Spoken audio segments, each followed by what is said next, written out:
Nassim. Welcome back to my channel. Today I'm going to be doing a beauty product review for you guys, and today's beauty product is the Silly Sponge slash the silicone sponge slash the clear sponge slash, it's got a lot of different names because a lot of different companies are selling it right now. To me, it kind of really just looks like a chicken breast from the future or a breast implant for a really tiny boob, maybe for like a baby boob. The biggest selling point of this Silly Sponge is that it doesn't waste any products like foundation because it doesn't get absorbed into the sponge. And the main reason for that is because it's not really a sponge, it's just a flap of silicone. So I'm gonna do a comparison between the Silly Sponge and the good old Beauty Blender to see which one is worth it and which one you should not waste any money on. So let's get started. So I'm just gonna separate my face into two different sections so it's gonna be super easy for you to compare both sides. Here I'm just prepping my skin before moving on to the foundation stage. And yes, I realize that this foundation is not my skin color. If I use my own foundation shade, you guys wouldn't be able to have a very clear visual of how the results turn out with the Beauty Blender and with the Silly Sponge. So that's why I went with a darker foundation so you could see if there's any imperfections.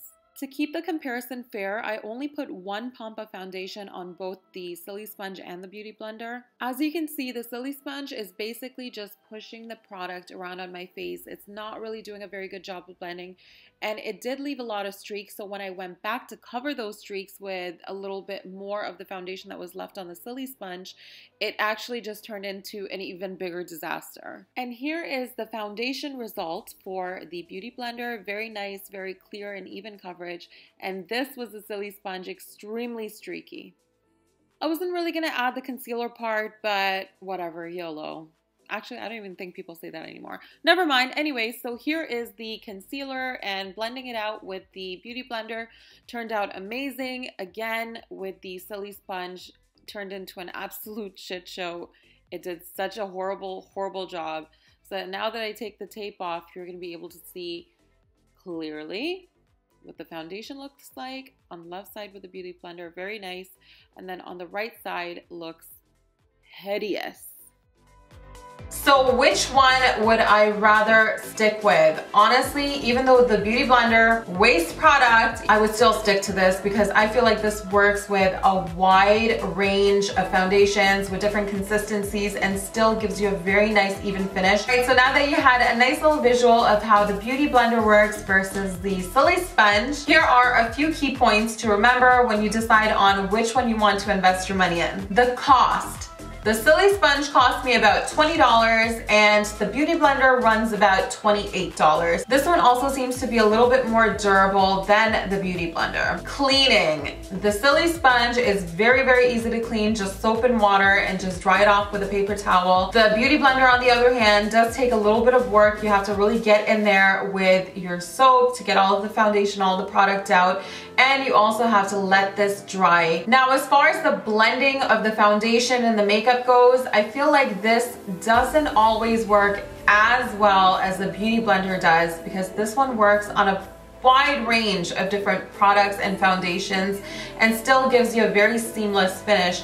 Whereas the Silly Sponge is a little bit streaky. It might work well with certain foundations that are more creamy, but other foundations that kind of tend to dry a little bit faster, or something like a cream foundation, I don't really see this working very well with that. Next is the most important thing, is the product waste, because none of us like to waste our foundations, our concealers.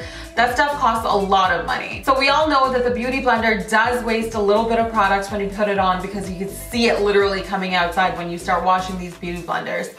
But for me, it's still worth it to waste a little bit of product if it's going to give me the nice seamless finish that I want from my makeup. Now with the Silly Sponge, the whole gimmick is that it doesn't waste any product, and that is only partially true in my opinion. If you're using this product with a liquid foundation, maybe if you mix like a couple drops of facial oil into it and you really have the time to work it into your skin without it drying too fast on you, then you might be okay. But if you're gonna use this with something with a little bit more of a drier formula, like a stick foundation, a concealer, concealer or maybe just like some cream compact foundation, then you might waste a little bit of product. When I use this with some stick foundations, I found that it left me with a lot of streaks. So I had to kind of go back, get more product and cover up the streaks. And in doing that, I started to look a little bit more cakey. If you guys wanted to try this and you have an extra $20, $25, $30 to waste, you can go ahead and try it just for fun, but I can guarantee this is never gonna be a part of your regular everyday makeup routine. It's just something fun to try out, really. So if you want something permanent for your makeup bag, definitely go with a beauty blender or just a foundation brush. I bought both of them and just gave you my opinions on which one I think is better. Hope you found this video to be helpful. Make sure you like, comment, subscribe, and share, and also follow me on my Instagram, Giannaseem, and all my other social media accounts listed in the description. Thanks a lot for watching, and I'll see you guys in the next episode. Bye!